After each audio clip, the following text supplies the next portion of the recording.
What's going on, YouTube? Thomas L here. Since Steve Carell has pretty much two movies out this month, he has Welcome to Tomorrowland, which opens Friday, and he's in the Christian Bale movie Vice, about Dick Cheney, which comes out next on Christmas, I believe. So in honor of that, I decided to do my top 10 list of my 10 favorite, Steve Carell movies. Because he's actually a tremendous actor. The guy showed that he could go from comedies to straight up dramas. I mean, this guy could do it all. And most people might know him more as Micah Scott on the hit show The Office. And since then, he's been really transferring in loads of feature films. So that being said, here's my 10 favorite Steve Carell movies. Coming in at number 10 is this movie that he did in 2010 with Tina Fey called Date Night. It was directed by Sean Levy. This movie is really hysterical. Besides Carell and Fey, you also had the likes of Leighton Meester. You had Mark Wahlberg, Mila Kunis. Anyway. And in the film, Steve Carell and Tina Fey both play a married couple who plans a romantic night out at a hip Manhattan eatery. And when they arrive, the restaurant is having, and they pretty much go there without having a reservation. So they claim to be the absent dinner guesses, and then all hell breaks loose, and so they are also interrupted by their by a few people because they pretty much stole a flash drive as well, so they got return a stolen flash drive. It's really hysterical. I mean, this movie got released in 2010, and I gotta say, no one really talks about it as much as they should. It's a really funny film. I really like the chemistry between both Carell and Faye. Mark Wahlberg was actually really funny in this. Oh, and I believe he even had, I think James Franco was also in this too, if I'm not mistaken. I gotta double check, but it's been a while since I've seen this movie, to be honest, but I remember really digging it when I first saw it. If you guys never seen Date Night yet, check it out. It's a really funny gem. Coming in at number 9 is the film Last Flag Flying, which is directed by Richard Linklater and starred Carell with Lawrence Fishburne and Bryan Cranston.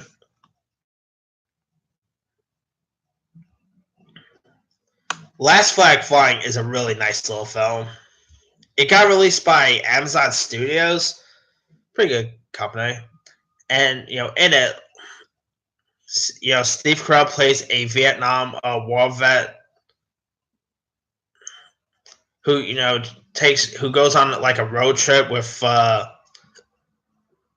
his buddies, played by Bryan Cranston and Lawrence Fishburne, who reunite for a different mission.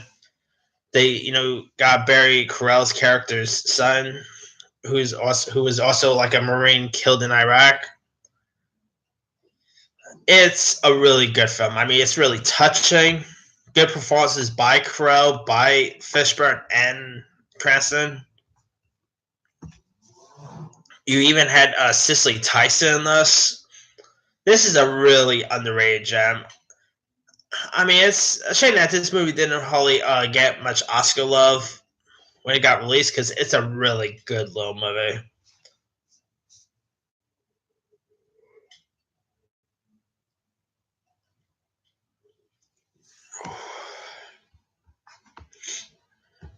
And it's a shame that I know people really see this film either, because if you guys never seen Last Flag Flying, give it a go, especially because of the performances of Cranston, Carell, and Fishburne. They also had good chemistry with one another too.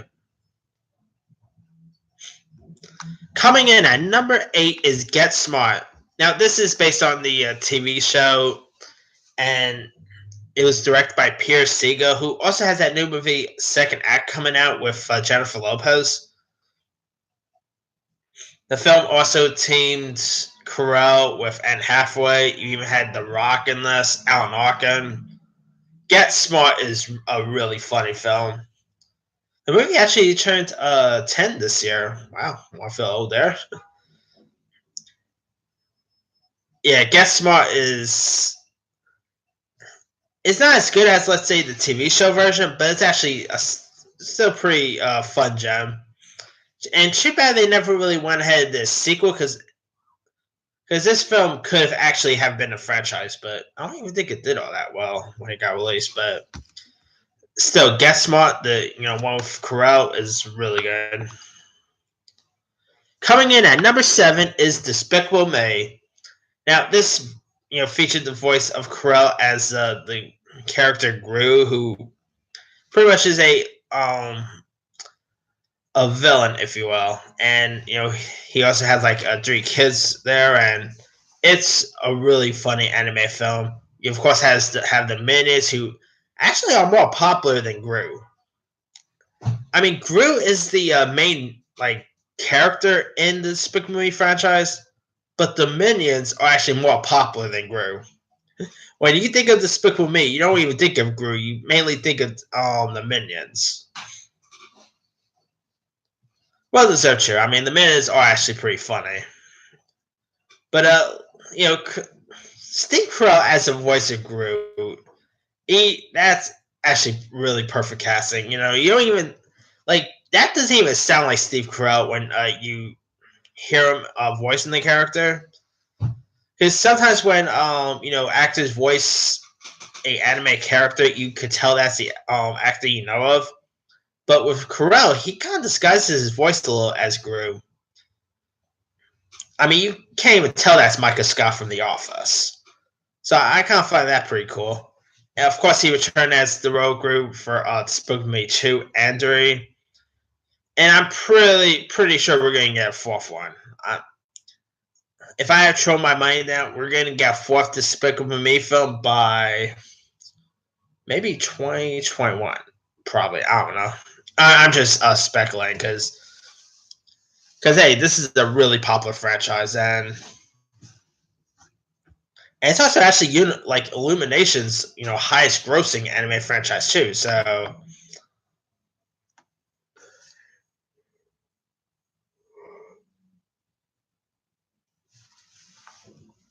anyway, coming in at number 6 is Crazy Stupid Love. Now this is from the same guys who directed episodes of This Is Us.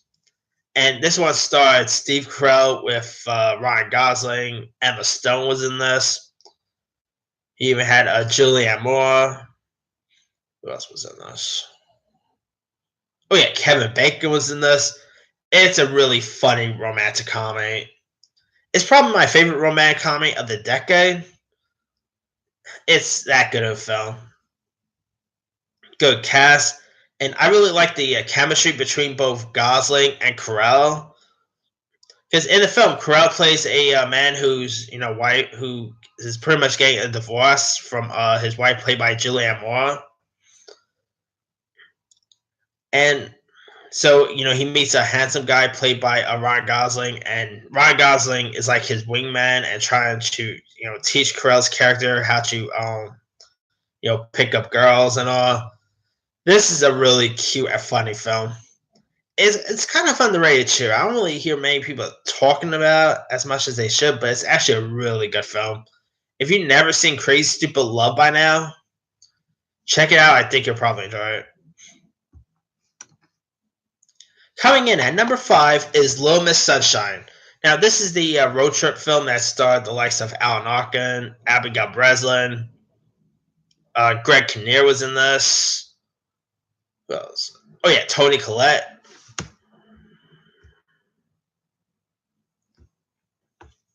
Yeah, Little Miss Sunshine is fantastic. I believe this got a few Oscar nominations, if I'm not mistaken.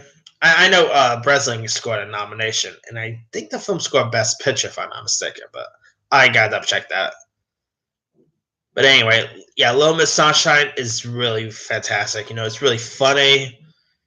Carell actually gave a good performance here too, and I can say he was probably a scene still in Little Miss Sunshine.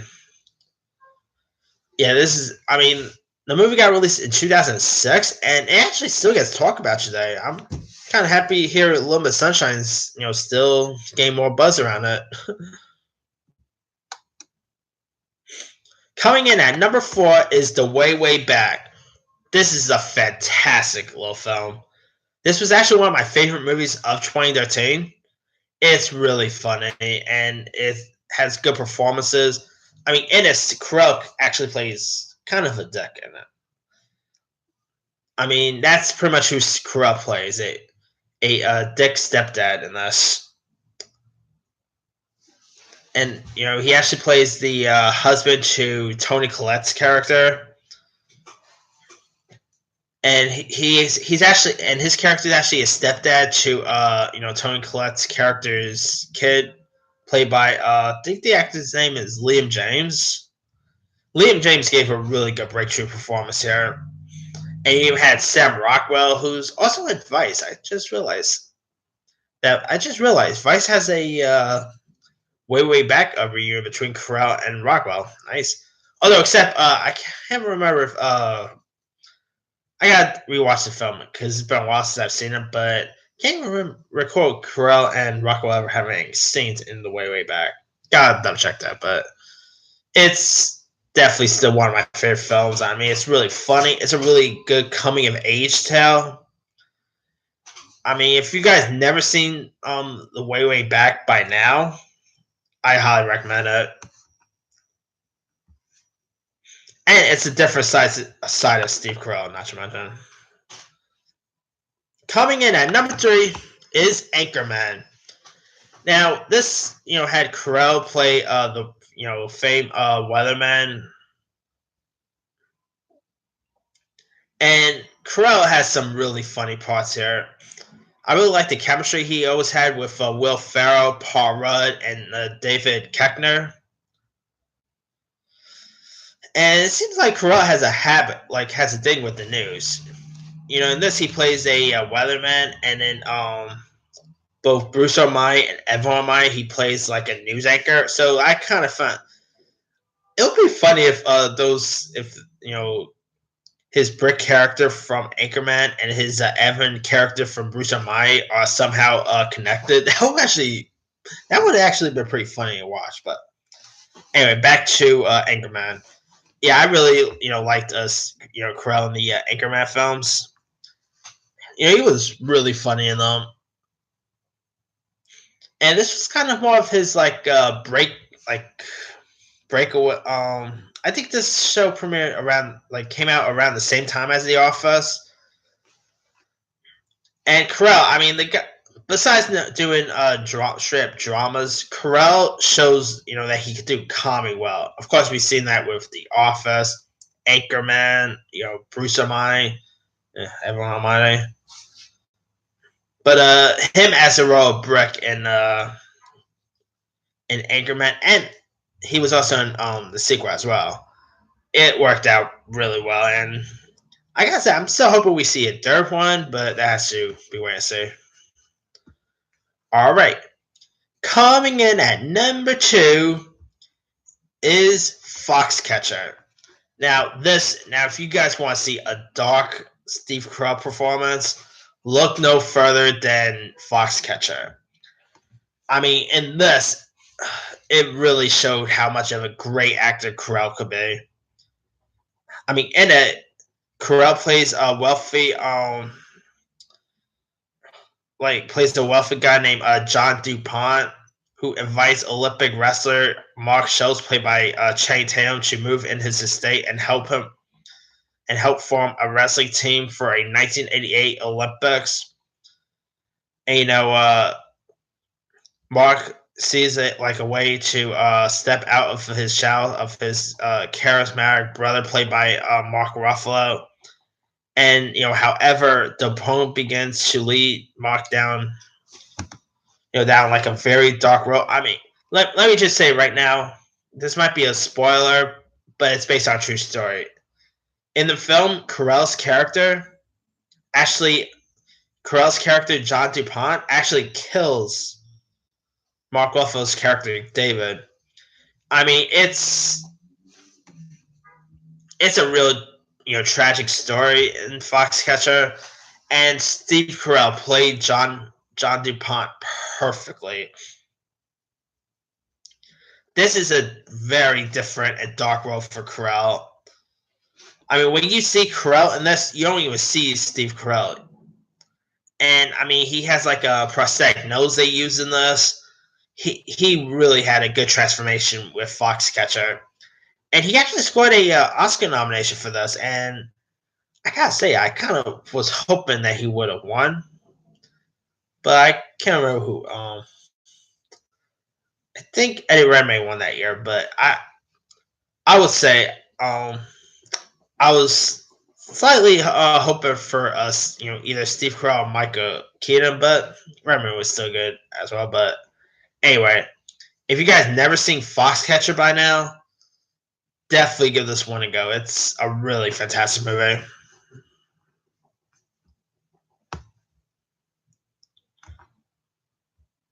All right, coming in at number one is The 40-Year-Old Virgin. Now, this movie was directed by Judd Apatow and it starred, the likes of Leslie Mann, who's also in Welcome to Tomorrow, by the way. I believe Elizabeth Banks was also in this. Romy Malco. 40-Year-Old Virgin is hysterical. This was Judd Apatow's first feature film, by the way. And then since then, Judd Apatow did stuff like Knocked Up, 40-Year Virgin. Oh, not 40.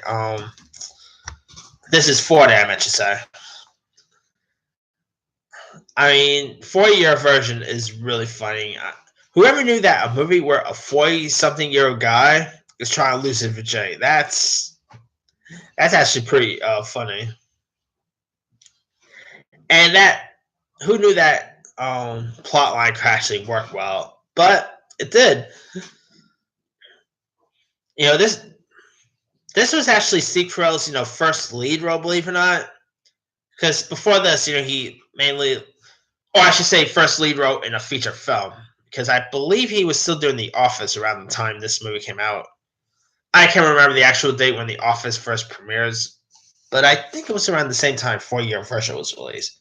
I gotta double check that, but anyway, yeah, 40-Year Virgin is an instant classic. It's a really funny film. The scene with my favorite scene will of course be where Steve Carell's character is getting waxed and he screams Kelly Clarkson. That scene was pretty funny.